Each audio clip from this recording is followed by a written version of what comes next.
All right, everyone. You are here with John Lee as the host. I am a local realtor and here with Jenna Antoniewicz. That's right. All right, there you go. I pronounced it correctly. So, yeah, we'll just dive right on in. Jenna, you have history of being, or not history, you are the mayor of Royersford. Is that correct? That's right. Royersford Borough, Western Montgomery County. Let's go. So, yeah, tell the audience about yourself.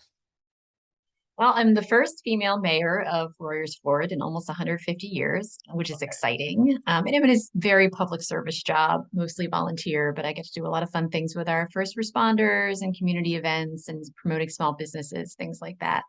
But I'm mostly a stay-at-home mom of my two kids and, part-time foodie, Korean adoptee. And that's pretty much me in a nutshell.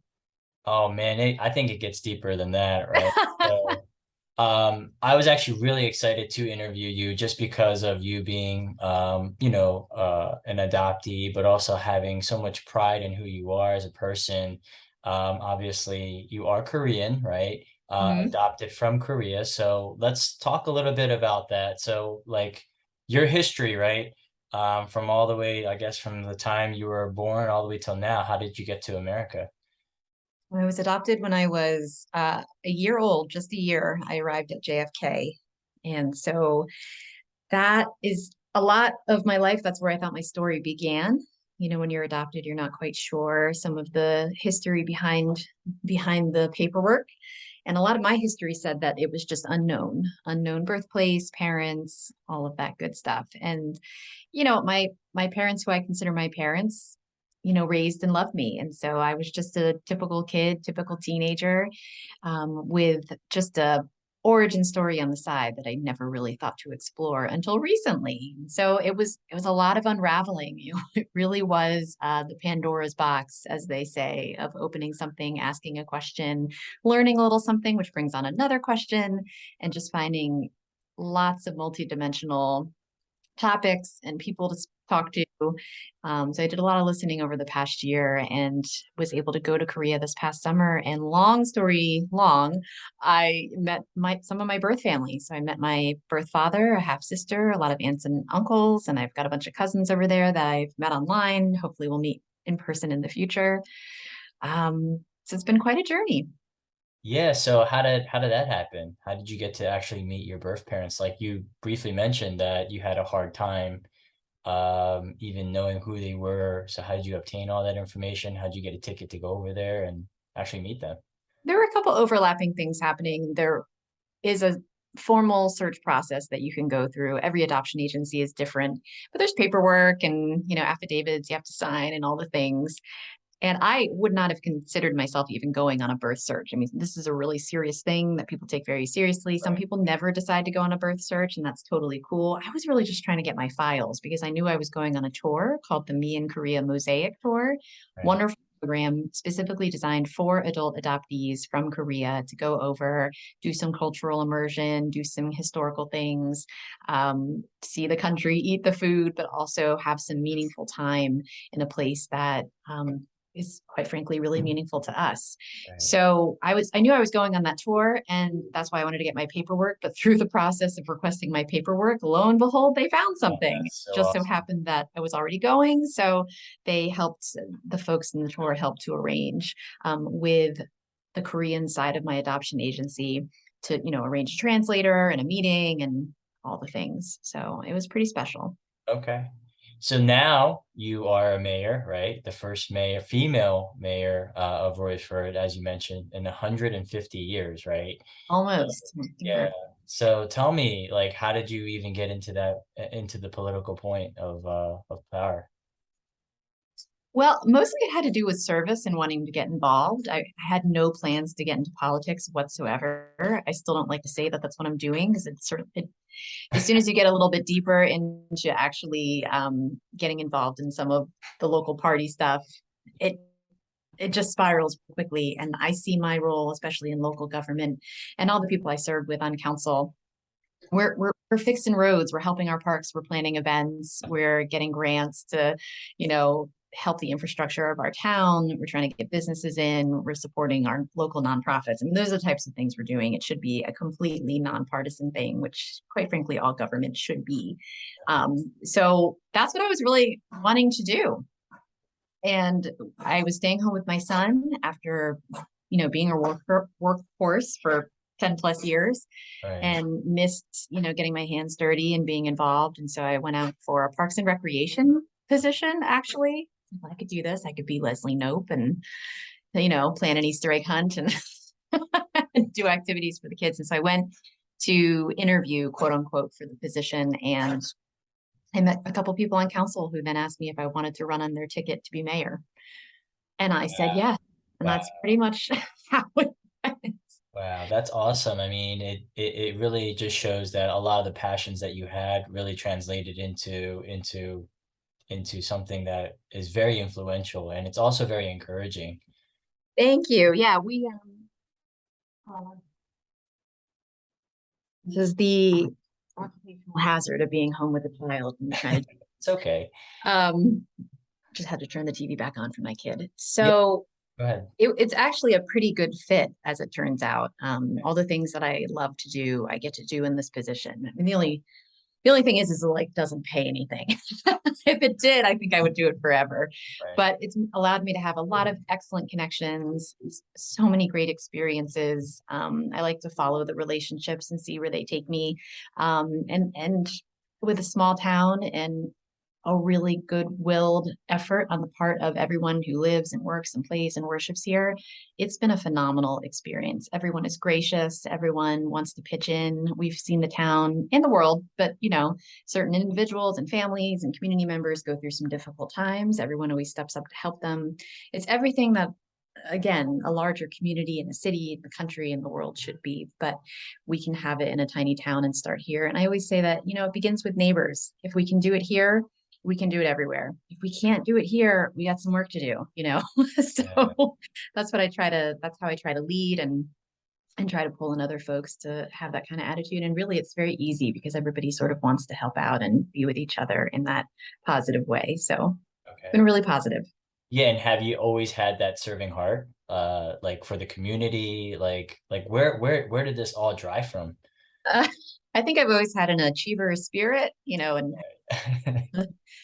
you know, service organizations and activities, but I then went into higher education, Right. which when you're working at a small private liberal arts school, I mean, it basically is volunteer because we get paid nothing when you're working with, students and their families and just trying to mold good citizens. And so there I was doing a lot of risk reduction and a lot of, mediation processes and working with students and their families and different pretty difficult developmental things that were going on. Right. And so I was able to take a lot of that. Plus you're just doing stuff at a small school. Everyone wears so many hats.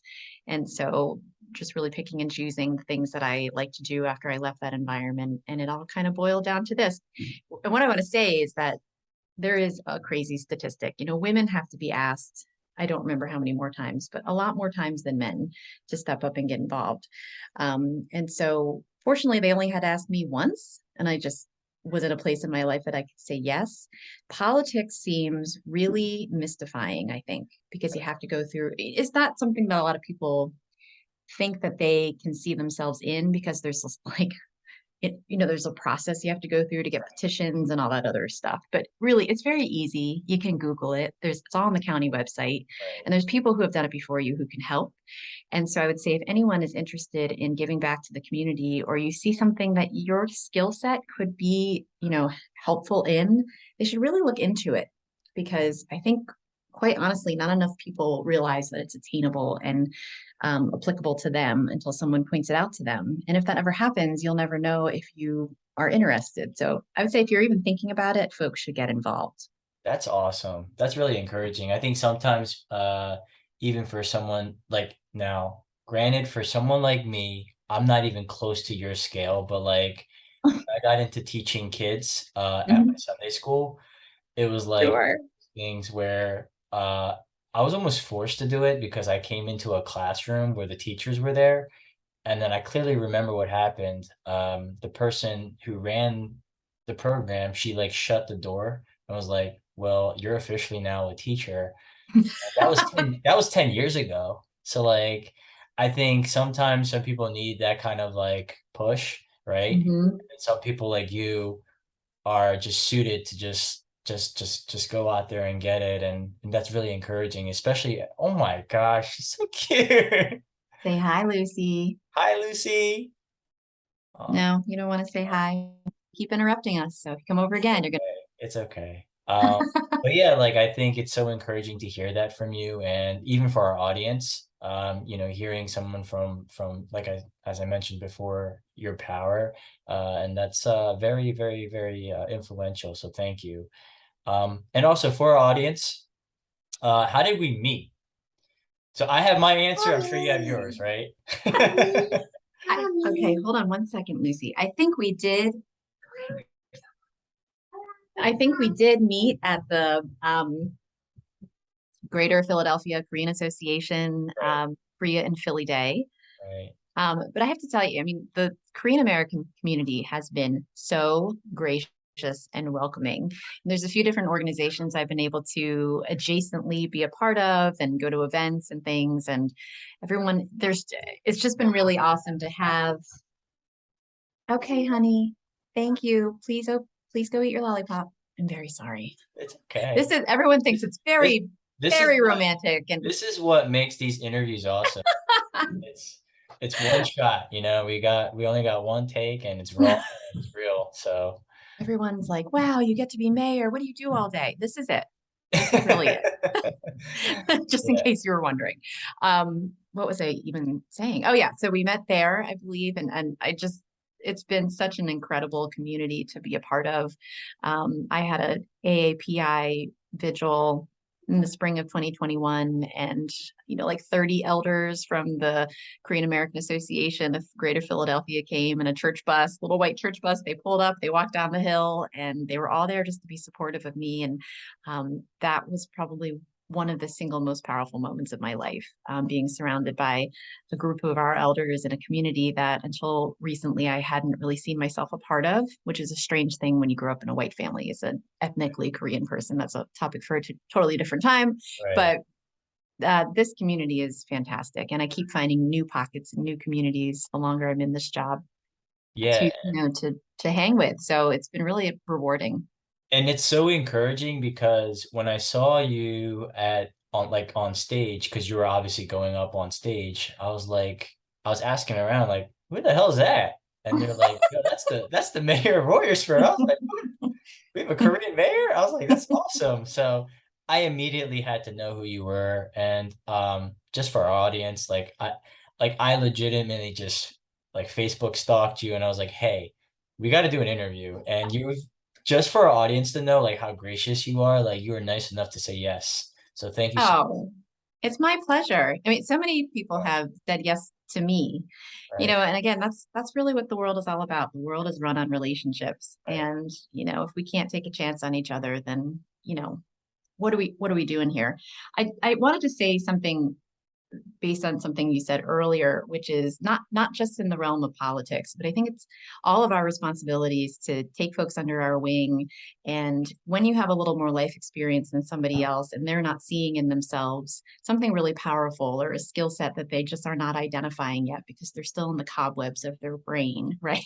right, Um, I think it's our responsibility for our community members and people we care about to say, hey, give this a shot, or have you ever thought about this? This is how I've received every single job and opportunity in my life has been because somebody has said you should try this or you'd be good at this. Why don't you look into this? I honestly don't know where I would be in my life if I hadn't had mentors to do that for me. So when you become a mentor yourself, or if you are for other people, younger people, I right, think you should do it. And if somebody comes up to you and says, give this a try, they're seeing something in you that you haven't recognized yet because right. you just haven't had as many years on the earth. So I think it goes both ways. And I think that's how we can continue to excel and thrive as a community. Well, part of that I think is you've been such a good mentee as well, right? You actually took action upon whatever was being brought to you, whatever opportunities was presented, right?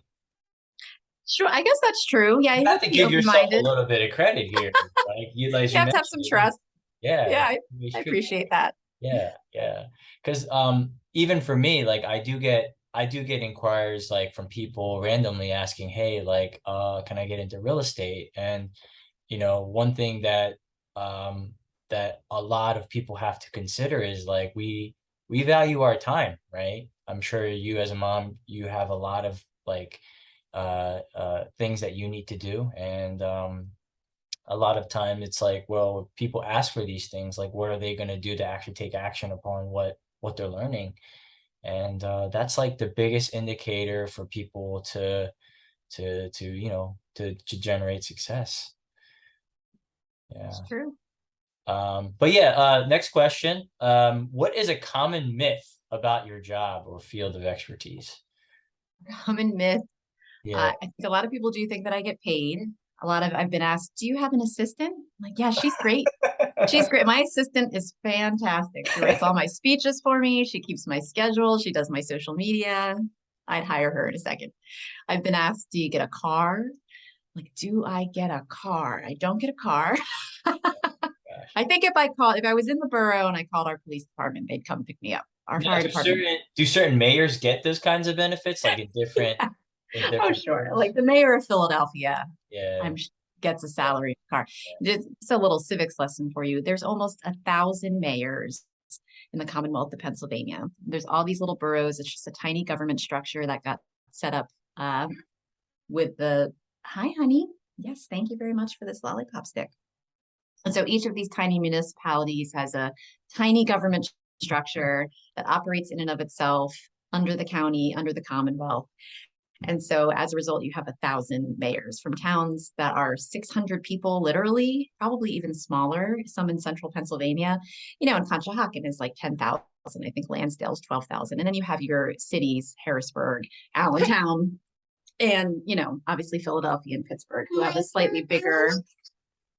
What would you like to tell him? That's Mr. John. Hi. Don't say anything crazy. We're on air. Your house disappeared. Well, this is good news. He's a realtor. He can help us find another house if your house disappears. How about that? So yeah, those are some. Okay, you tell him. My house disappeared. Your house disappeared? No. Oh, it did. Oh, your owls on your Oh, water. owls. Yes. I think another common misconception is that it's a 9 to 5 job. Sometimes it feels like a 9 to 5 job. I get messages at 1 in the morning sometimes about traffic and complaints and things like Oh, that. wow. Okay. But I'm a little bit better these days of trying to have some boundaries, but I do feel like I want to be accessible to folks if they have a question. Just so people know, I have zero authority or power to do anything. If you contact me, I'm going to forward you on. I'm going to forward you on to the person who can help you. Okay, go get us. I'll open it. I'm very sorry. It's okay. It's okay. This It's is not normally this interrupt. But yeah, so those I would say are the misconceptions. Most of your public servants, of which there are 100,000 across the United States, okay. don't get paid. We do it because we love the community and we want to make a difference. That's So, awesome. That's mhm. awesome. That only makes it better for you, right? Sure. Yeah. So, as far as the next question goes, who has been your professional mentor? Oh, my professional mentor. Well, hold on one second. So I've had my first job, one of my first jobs out of college. My two mentors are still two of my best friends. One is a former police chief of Philadelphia, Mm. and one, got his PhD in some sort of civic engagement service oriented field. I'm not going to remember exactly what it was, but you have sort of stereotypically traditionally two ends of the spectrum of different philosophies and but the thing is that we all have the same values and maybe just different approaches to how we dealt with students and their families, and the three of us just worked really well together with how we dealt with crisis management and projects and all that good stuff. And so what I learned from that is, first of all, I'm sorry. It's okay. Okay, sweetheart. You're making this look here. I love it. I love it. This is why I can never go on like the Today Show or anything, John, because It's this is what would okay. happen. Anyway, so what I learned from that experience is just we were three very different people who worked so seamlessly together. A lot of times people want to have the same types of people on a team because you want to just hire people who are like yourself. And Right. actually, what's important is that you're all coming at it from a different perspective and can have see things that other people Right. might. We all have different skill sets and we all see things from a different lens. And so we were all able to work really, really well together. So those, those I always, when I think of my mentors, that's who I think about first and foremost. So shout out Tom and Eric. And now we all live in literally three different corners of the country, but we still are in touch and, give each other advice when we need to. That's awesome. That's awesome. And what's an insult you received that you're most proud of? An insult I received. uh, let's see, there have been some. I would say that I have somebody came on and she actually is a community member. She's not just a random internet troll because I've certainly had many of those. And by the way, if anybody ever really wants to actually insult someone, you have to, if you do it in a really educated and intellectual way and not just come off as a raving lunatic, we will actually be deeply cut and deeply hurt. So most of the time when I get internet trolls or something, I don't even pay attention because it's clear it's just somebody not even related to the community. But I had one woman once post all over my social media and message me every possible way she could to say something like, you know, you shouldn't just sit there being a pretty face. You should be actually helping the community and listening to people, Oh things like gosh. that. And I thought, well, so I said to my friends, like, well, at least she thinks I'm pretty, but I'm sad she doesn't think I'm helping anyone. So yeah, I haven't heard from her since, but you know, Man, online keyboard warriors are difficult because there's right, pretty much nothing you can say that will get them to think any differently. I right, planned I did not plan. It was actually some community members who planned a BLM march in town, and they had our police department support, and I was there, and a lot of our council members and things like that. And at the time, we thought, based on the climate, to really just make it a very day of, hey, if you're free, come, word of mouth type of thing. And we got hammered for not spreading it loud and far that we were doing it. A lot of people wanted to show up for the selfie and they were pretty upset they didn't have the opportunity. So I got a lot of heat for that. And that was hard, right? Because that was my people who wanted to be allies and advocates to be there to support our community and didn't get a chance to and felt really offended that I had not spread this word. But at the time we were looking out for the community and trying to make sure we were doing things in the most safe way possible. So I would say that was probably one of the hardest parts of my whole tenure was we had this incredible event. We came together as a community, and then folks were really critical about the way it happened. Nobody wants to actually plan the event. Nobody wants to because I said, "Hey, have another one, and we'll come." And of course, that never happens.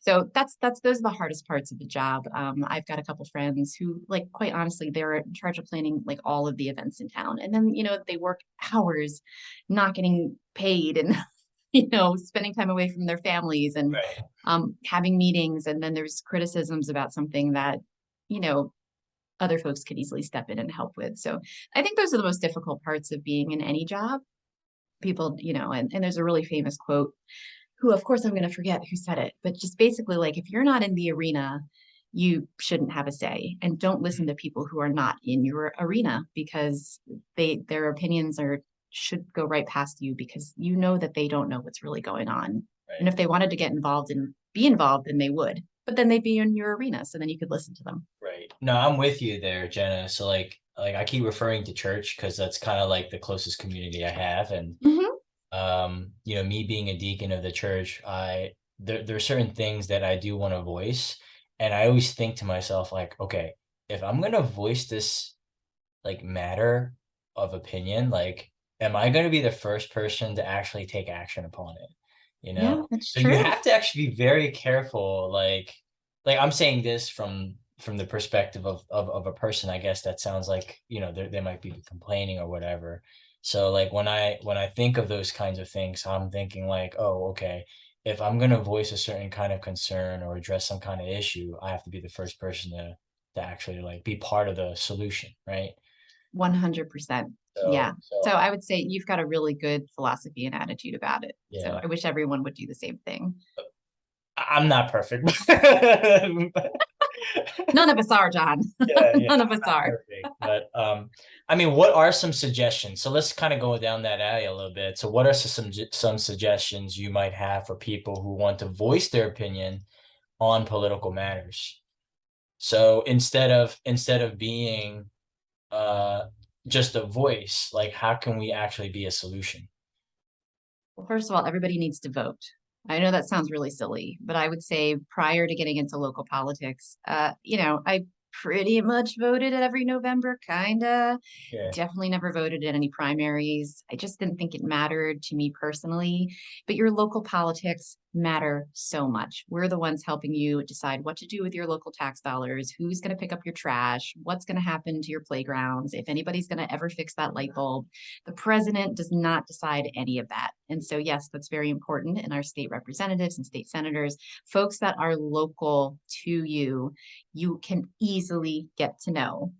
Anybody who reaches out to me in town and has a question or wants to get involved, I immediately answer them. And obviously, there's more constituents the farther up you go. But if you reach out and it's not a criticism or complaint, but it's a way to help or it's a solution or hey, I want to know more about something, they will get back to you because that's why theoretically people get into these arenas because they want to help. So I would say vote for sure. Look up whoever it is that is, in the race so you know exactly who you're voting for and why and ask why are you running? This is a lot of work. What's in it for you and why you want to really do this? I think it's really important. And if you have actual constructive feedback, they got to hear it because they're working for you. I mean, they really are. And so strength in numbers, of course, we tell people all the time come to a council meeting. Like government does not get done on Facebook. Government gets done in the room. So one of my Spring City colleagues across said that. So I can't take credit for that quote, but I mean, really, I mean, Hamilton also said it, right? Be in the room. Right. The musical did at least. Yeah. And it's really easy to sit behind your keyboard and complain about something, but think how impactful it is in a town of 4,700 if 20 of your neighbors go to a council meeting and express a concern. Your council members are going to listen. Hi, honey. Right. Right. Yes, that's beautiful. Thank you very much. Can you go watch TV, please? I think that's really powerful. And few people want to take the effort to actually do that. So yes, my darling. In ballet.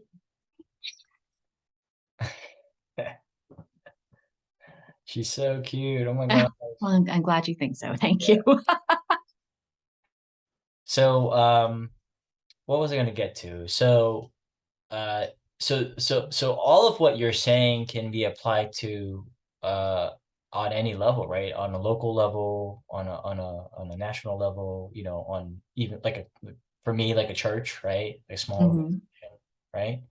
Mhm. So Yeah, that's I would say so. I mean, everyone's going to have an opinion about something. It kind of makes me a little bit nuts when people claim to agree with every single thing that one, as an example, politician will say. You can't and should not agree with every single thing somebody stands for unless you are that person.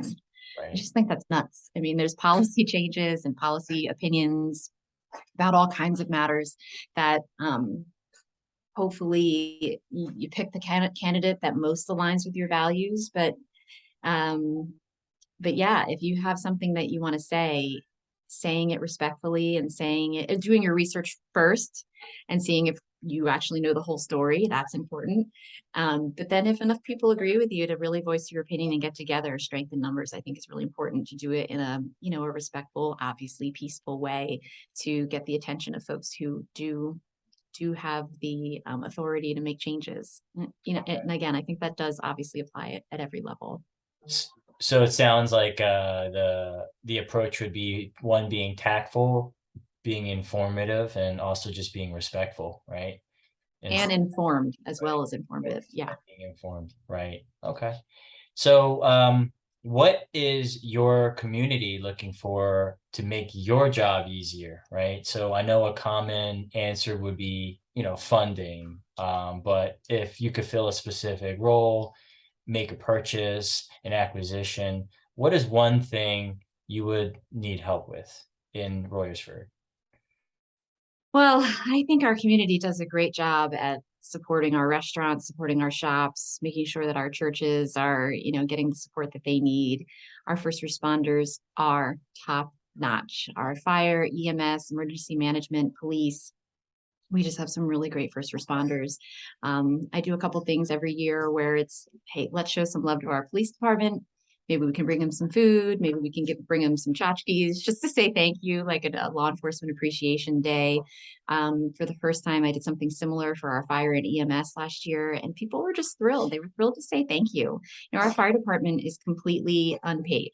The EMS do get a salary, but the people going into your houses when the fire is there are not getting paid in our community. They do it because Wow, they love it and they want to help and they go through hours of training. Our police officers come from a pretty far distance to work in our community because they want to work in our borough and they want to serve. So just supporting them is really important. We have a couple local veterans associations that are really super involved. We've got a women's club, a Rotary. We've got all kinds of organizations that are constantly putting on fundraisers to give things back into the town. And anytime that you can, spend your dollar locally, I think that's going to be really important. So, yes, Lucy, what is wrong? Uh-huh. I want goldfish. You wanted goldfish. Well, you're going to have to wait, honey. You haven't been great about leaving mommy alone during this interview. Anyway, do you have any last questions before this one has a Yeah, meltdown, yeah, John? yeah. So the last question we have here, to wrap things up, is where can our listeners find you? Yeah, so you can, honey, please, you can find me at Mayor Jenna PA, Mayor Jenna PA at Instagram, Facebook, Twitter.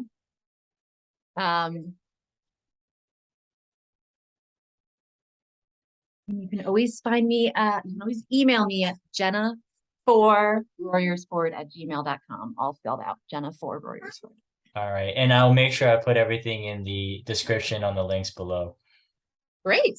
All right. So Jenna, I know you got to run. It's been a pleasure. Thank you for your time, and I'm sure the audience loves everything that you have to offer. Yes, and Lucy too. All right. Thank you, John. All right. Take care. Take care. All right. Bye. Bye.